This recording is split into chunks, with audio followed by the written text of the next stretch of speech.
गांव के आखिरी छोर पर, जहां कच्ची सड़क खत्म होकर घने बांसों के जंगल में खो जाती थी, वहां एक पुरानी और सुनसान हवेली थी।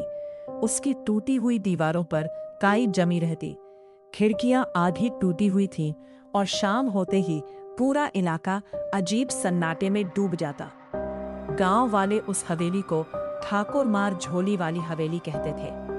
कहते हैं, बहुत साल पहले वहां एक बूढ़ी औरत रहती थी जो बच्चों को रात में बुलाकर कहानियां सुनाती थी।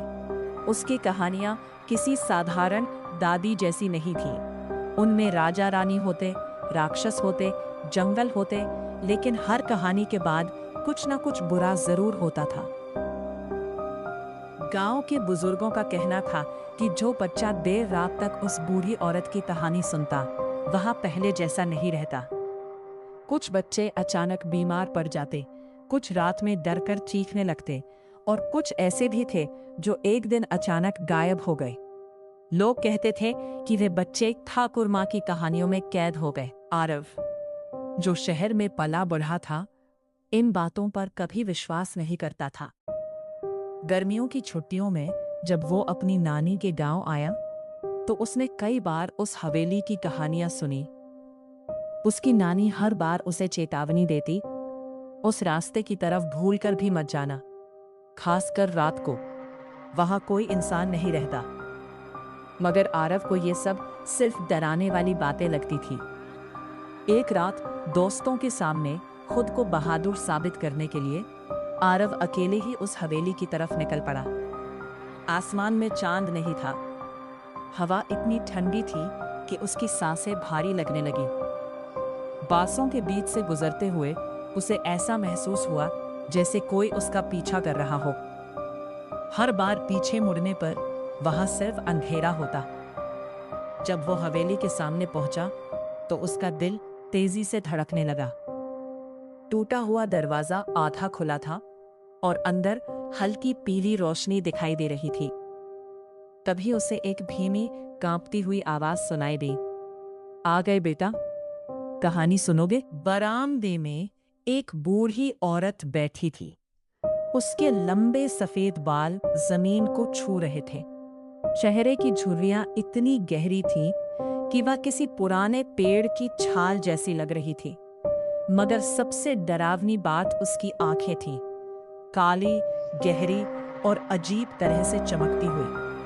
उसके पास एक पुरानी कपड़े की झोली रखी थी। आरव डर तो रहा था, लेकिन जिज्ञासा उससे बड़ी थी। वह धीरे धीरे अंदर चला गया। बूढ़ी औरत मुस्कुराई और बोली, मैं ठाकुर माँ हूँ, बच्चों को कहानी सुनाती हूँ, बैठो। उसने झोली में हाथ डाला और एक पुरानी धूल से भरी किताब निकाली। फिर धीमी आवाज में कहानी शुरू की। कहानी एक ऐसे लड़के की थी जो रात में एक पुरानी हवेली में जाता है और फिर कभी वापस नहीं लौटता। शुरुआत में आरव को ये बस एक डरावनी कहानी लगी, लेकिन जैसे जैसे कहानी आगे बढ़ी, उसका चेहरा पीला पड़ने लगा। कहानी का लड़का बिल्कुल उसी जैसा था। उसकी उम्र, उसके कपड़े, यहाँ तक कि उसके जूतों का रंग भी वही था। आरव अचानक घबराकर उठ खड़ा हुआ। उसने चारों तरफ देखा। हवेली बदल चुकी थी। दीवारों पर अजीब खरोंचें थीं, छत से काला पानी टपक रहा था और कमरे के कोनों में कई छोटे बच्चे बैठे हुए थे। उनके चेहरे सफेद थे, आंखें बिल्कुल खाली और होठों पर डरावनी मुस्कान। एक बच्चा धीरे से उसकी तरफ देखकर बोला, भागने की कोशिश मत करना, हम भी कभी कहानी सुनने आए थे। आरव दरवाजे की तरफ भागा, लेकिन वहां कोई दरवाजा था ही नहीं, सिर्फ काली दीवार।